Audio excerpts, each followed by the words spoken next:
Assalomu alaykum aziz obunachilar. Mana 3 ko'zli quyosh paneli kameramizni yana baraka qildik. Toshkent viloyati O'rta Chirchiq tumaniga Azbek akaga baraka qilib yubordik. Xullas do'stlar, bu kameramizda 3 ta ko'z bo'ladi.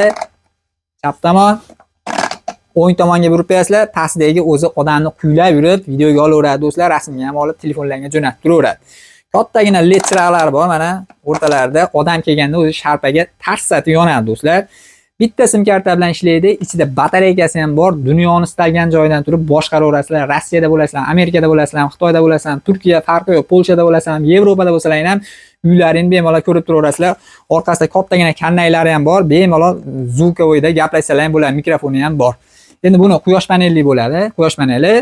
Endi korobkasi mana keyin quyosh panelining to'g'nog'ichlari ham bor. Hatto osmonga qaratib qo'ysa bo'ldi. Xullas to'k-po'k kerak emas. Yorug' bo'lsa bo'ldi, shu osmonga qaratib qo'ylar bo'ldi, ishlayveradi xullas. 32 talik doimiyda original chip qo'shib berdim. Telefonlarga ham uстановка qilib berdim, ishlatib ko'rdilar, yoqdi, to'lovlarni qilishdi. BTS pochta orqali hozir berib yuboryapmiz. Kimga shunaqa kameralar kerak bo'lsa aytaverasizlar. Bemalol uylarga maza qilib qo'yib, chet eldan turib gaplashsalar ham bo'laveradi do'stlar. Sog' bo'linglar, salomat bo'linglar.